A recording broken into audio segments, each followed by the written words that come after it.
Morning, my name is Josh from CyclonesOZ, and here is your detailed forecast update for January 17th, 2024. A lot to cover today, including heavy rainfall and severe thunderstorms across the far north and the central areas of Queensland. Torrential rainfall actually expected in about 2 weeks' time up there. We'll talk about the heavy rainfall occurring for Western Australia right now as a tropical cyclone slowly develops offshore from the WA coastline, and we'll touch on the heavy falls that are occurring across New South Wales as well. So all of that plus more coming up in today's weather forecast. If you are brand new to the channel, please consider subscribing. But we're going to get stuck straight into things today over in the far north of Queensland. A bit refreshing not to be going straight over to the southeast of Queensland, to be honest. And again, they're not expecting any crazy thunderstorms or anything crazy really over the coming couple of days. But the far north of Queensland, well, mark my words, tonight they certainly will. I've neglected them over the last couple of days, so let's really dive into great detail up here across the far north and the central areas of Queensland. Now, throughout the course of today, not only is it going to be quite stormy in the afternoon, it's also going to be blisteringly hot. I mean, Townsville already 9 o'clock, 32 degrees over there, very warm indeed, and communities around Townsville as well, pushing into the early 30s right now. Innisfail also at 30 degrees, Cairns at 29 degrees, so it is another very humid and hot day. Not quite as hot as yesterday was across the far northern areas of the Cape York Peninsula, but still very, very warm indeed. Let's push this convective forecast through and see what thunderstorms are expected tonight. And holy dooly, quite a few of them are expected right through the far northern areas of Queensland, the Cape York Peninsula, down through Cardwell, Ingham, down to Townsville, and even extending right down towards Ayr. We're seeing these thunderstorms here far up on the forecast. Now, the convective forecast models are normally pretty much dead on with what thunderstorms generally happen on the forecast here. They're very accurate this time of the year, and they're also very accurate in terms of timing and location, and also sometimes in terms of rainfall rates, especially across the North Queensland precinct. So this convective forecast here is pretty much an accurate representation of what's expected, give or take a few storms here and there might be a couple that pop up in certain places, but again, it's as accurate as a forecast is going to be. Starting things off with the Cassowary Coast around the Cairns area, you can see by about 2 or 3 p.m. we're already starting to see really significant thunderstorms far out between Atherton and Cairns. Atherton had a chance of receiving severe thunderstorms. Ravensthorne and Mareeba also a good chance of receiving severe thunderstorms early on this afternoon. These thunderstorms will grow very quickly as they head very slowly towards the north, if not the very a slight trajectory towards the north-northwest. Cairns, I think, will miss out on the thunderstorms today, just as per this forecast here. I think Cairns won't receive the thunderstorms that they saw yesterday. These thunderstorms are going to be heading slightly towards the inland, very slowly though, but communities further inland, especially out towards Mount Carbine and even the areas adjacent to Port Douglas, could receive some very significant rainfall and some pretty gnarly thunderstorms as well. These certainly are thunderstorms that will pack a punch in terms of intense precipitation expected in them. We're talking about rainfall rates in excess of 150 millimeters an hour, and of course they're not going to be sustained for any meaningful length of time, but that is a torrential downpour that will be happening over the course of 20 or 30 minutes for some of these locations here, and those types of storms can quite comfortably drop 80 or 90 millimeters of rainfall in an hour across some of these locations. So very significant falls are possible with these storms. Small hailstones as well, also possible. Lots of lightning associated with these tropical downpours as usual, and damaging winds on the front of these thunderstorms.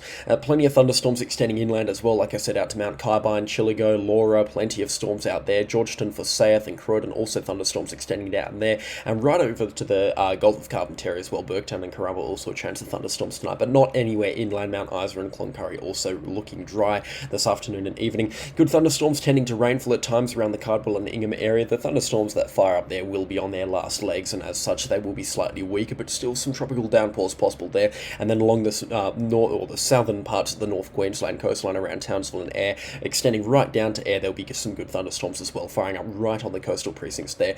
It's a bit of a question to see if the Townsville rain dome will kick into play today. It looks like this forecast has a couple of really good thunderstorms going through the Townsville area, and I do believe with the setup that Townsville's got, plus the 37-degree day that they've got ahead, I feel sorry for you guys up there. That's actually horrible. I do feel like Townsville is going to be in for a couple of good thunderstorms. Same deal with Ayr and a couple of communities around Townsville as well. Rainfall accumulations, like I said, shouldn't be anything over triple figures unless you're into the Atherton tablelands, but again, make sure you are preparing for some significant thunderstorms up there. Certainly will be the stormiest day for about a week up into the far northern areas of Queensland. Thunderstorms also expected tomorrow afternoon and evening though, but they're not going to be anywhere near as severe or as strong or as widespread. Just a few storms here and there through the Atherton tablelands, and then some more storms as you extend further up the Cape York Peninsula, and some really good storms as well into the Whitsundays around Proserpine. Yalburu down to Mackay and up to Bowen and Ayr. Some good thunderstorms across the central Queensland area tomorrow. In fact, these ones do look like they do have the chance of being quite intense. And pushing the forecast forward over the coming couple of days, it looks like it is going to be high and dry from this weekend onwards. Yes, there'll be some storms here and there on the coastal fringes on Sunday, and the potential for some severe ones around the Mackay and the Ogmore area, right down towards Rockhampton actually, and the same deal for Monday as well. A few thunderstorms expected to fire up here and there across the more central to the northern areas of Queensland before the rainfall pipes up across the Cape York Peninsula, and then there will be some storms here and there and pretty much everywhere across the remainder of next week, right out towards next weekend. And then from the 25th of January onwards, and now it's starting to get quite close, nearly a week away, we're going to be talking about rainfall for the far northern areas of Queensland. So let's belt through that forecast right now, because some really significant falls are possible. The first real taste of tropical rainfall this wet season, and I mean, we have had tropical depressions here and there that have dropped. I think we got 800 millimetres outside of Townsville in December, and about nearly 1,000 millimetres actually around Proserpine in December as well. So we have had some good rainfall so far, but this is just going to be a week of that steady, really tropical stuff, and how exciting indeed. Piping up from the 25th, that's Saturday onwards, you can see the rainfall continuing through Sunday, really starting to pick up steam on Sunday and through Monday as well, the public holiday. The rainfall will be at its heaviest through Monday evening, Tuesday pretty much all day, and then through Wednesday and into very early Thursday morning on the 30th of January. And then it looks like the rainfall will begin to ease and creep further north as a low pressure system wraps itself up in the Gulf of Carpentaria as we get into the last few days of January. Now, the rainfall will be very heavy at times. It's going to be intense tropical rainfall throughout Monday, Tuesday and Wednesday. It should start to ease off, like I said, on Thursday though, so we're probably going to be talking about 4, maybe 4.5 days of some really good steady tropical rainfall up here. And you know the stuff that I'm talking about. I mean, Monday and Tuesday, just based off this forecast set up here, we could be talking about up to 300 or 400 millimetres on either of those days up around the Cassowary coast. The rainfall there can be huge at times. It really does catch quite a lot of people off guard, the amount of rainfall that can fall there in such a short period of time.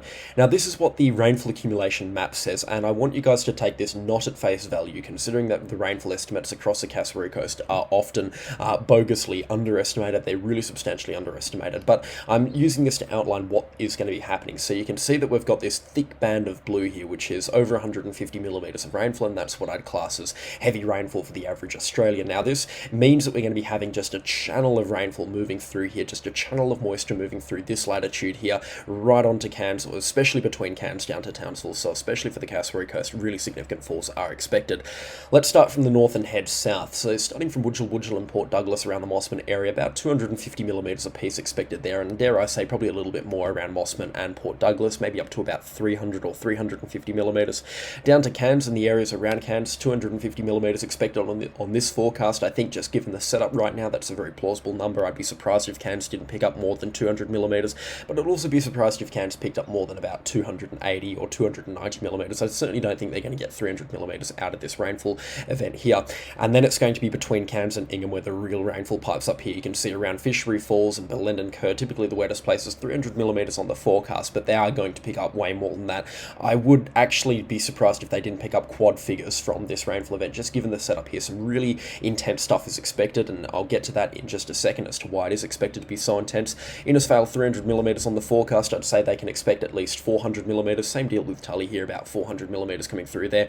And then there's isolated pockets around Cardwell on the forecast that are suggesting up to about 400 millimetres here, and I think that is a plausible number.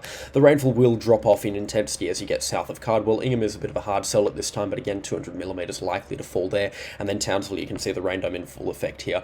When Ingham, only 70 kilometres towards the northwest, is getting about 300 millimetres, Townsville is getting 10% of that at 34 millimetres of rainfall. So it does go to show that this rainfall is very concentrated and very isolated across the Cassowary coast. I think that this is a pretty good forecast right now. We've had great model congruency over the last couple of days, and now other forecast models are really jumping on board with this weather event here. The GFS more so up into the Daintree with some really significant falls expected up there. So again, it does look like this is pretty much set in stone at this time. Just a few more details need to be ironed out here, but I don't doubt for a second that this type of rainfall is going to be coming through for the Cassowary coast. Now, the reason why the rainfall is going to be so intense, and the reason why I'm throwing out the fact that 300 or 400 millimetres is really underestimating this and really underbaking the forecast, is look at these sea temperatures, 30 degrees, pushing 31 as you get up towards the coastline. That's just piping hot, that is. That is really, really warm indeed, and those waters carry so much potential energy for convection and for thunderstorms to fire up that the tropical moisture band, the atmospheric river, effectively, that's going to be running across the Coral Sea and funneling all of this rainfall into Queensland, is going to be picking up tons upon tons of moisture and rainfall right up until its effective landfall on the North Queensland coastline, and that's why we're getting such ridiculous rainfall numbers here out of this forecast. Not so much the model forecasts, they are a little bit more tame at this time, but again, I'd be expecting multiple locations to pick up 500 millimeters in the last week to the end of January, and again, the potential for places to pick up 1,000 millimeters, especially around Bullend and Kerr, which averages about 9 or 10,000 millimeters of rainfall a year. I mean, it is just stupidly wet around those locations across the Cassowary coast, just because of how the mountains face and the moisture that streams in from the coastline. It is unbelievably wet at this time of the year.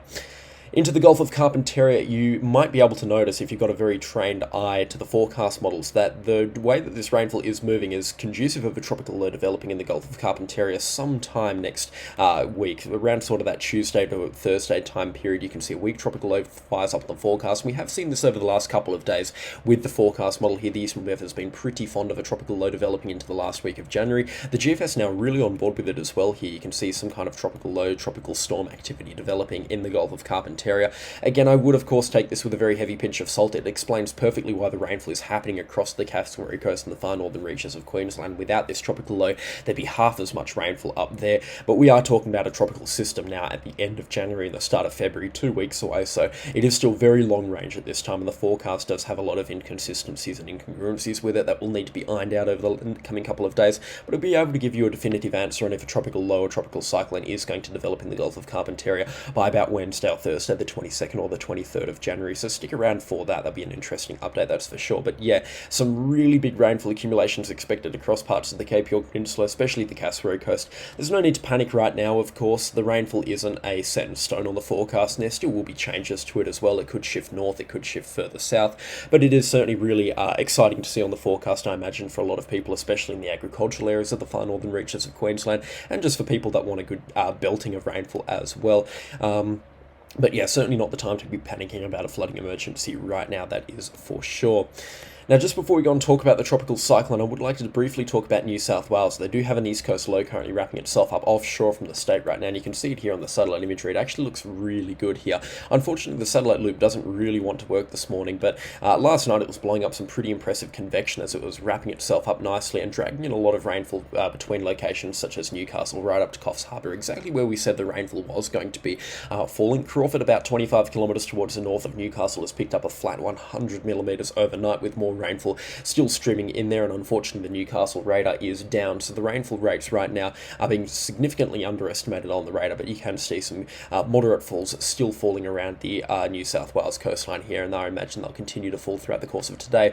Now, we do still expect isolated pockets of moderate rainfall to continue throughout the course of today, especially into this afternoon around the Barrington Tops. The rainfall, however, will ease off through Saturday afternoon for the Newcastle area, or Saturday mid-afternoon around the Newcastle area, Saturday evening around Taree, and then late Saturday night into very early Sunday morning across the northeastern coast of New South Wales. So the rainfall still does have a couple more days to really pile on some good falls up there, but I wouldn't be expecting anything really significant, and I would imagine at least half, if not a little bit more, of that rainfall has already fallen for some of these locations. So a further 100 millimeters is possible, but it will have to fall tonight, and it will also be pretty unlikely at this time as well.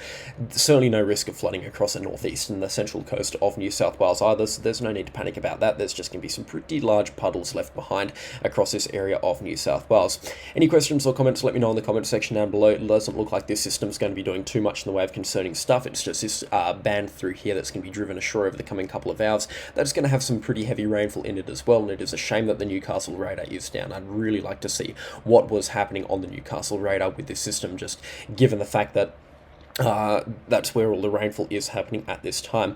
But yeah, anyways, that is enough for New South Wales and probably enough for the East Coast in general. Let's head over to Western Australia, but before we talk about that tropical cyclone, tropical low mess happening offshore, I would just like to talk about the southwest of Western Australia now. I completely missed this on yesterday's forecast, and to be completely honest with you, I did not expect this to happen, but rain is falling across the southwest. It is seasonal for this time of the year for stuff like this to happen. It is moisture coupled with those tropical lows, kind of the outflow bands of that being dragged down by a cold front, front, and as such we're getting a nice cool change actually. It is still very humid and quite a warm morning, but it is a nice change from the 40 degrees that we were seeing yesterday across the southwest, and a couple of showers now streaming through into the Perth metro area. I imagine I'll be getting a bit of rainfall very shortly, and a lot of people will also be getting some good rainfall as well, especially into the suburbs immediately north of Perth by the looks of things, and into the west of Perth. Some good rainfall is expected to move through there. And by good rainfall, of course, I only mean a couple of drops, maybe about 10 millimetres at the absolute tops at this time, but it will be quite good to see, especially for this time of the year. And then just briefly on the temperature forecast, it is going to warm up again. You thought that we were done with the hot weather? Well, absolutely not. By Sunday, we're already looking at the high 30s for Perth again. Monday, it is going to be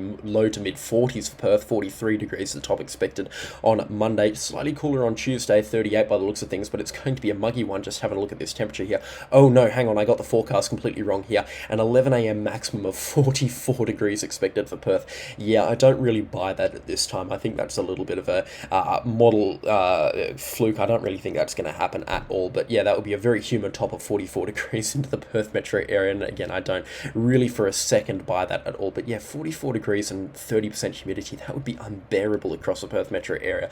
So yes, it is going to get quite warm across the southwest of Western Australia Monday and Tuesday, expecting tops of 40 degrees, and it'll be warm throughout the remainder of next week. But I wouldn't really call for this forecast to be accurate at this time. So we're going to head out of the southwest of Western Australia and move up north across the Kimberley and the Pilbara region. Good falls have been reported over the last 12 and the 24-hour period as a whole as well. Colombaroo with 96 millimetres in the gauge right now, more rainfall piling on into that area. Broome as well has had some good falls, about 30 millimetres there, and most of the rainfall being offshore and towards the north. These thunderstorms here are packing some torrential rainfall as well, so again, make sure you are ready and staying safe in those thunderstorms there. Certainly is going to be quite a stormy one as this rainfall really does begin to pipe up across the northern parts of Australia. Let's just jump into the forecast here and see what is expected with this system. Like I said, rainfall and storms continuing to pile on for the Kimberley region right throughout this afternoon and evening. It will be at its worst this afternoon, and it will peak again later on tonight into very early tomorrow morning as this low pressure system wraps itself up. But yeah, by tomorrow morning, we're expecting a tight low pressure system to develop halfway between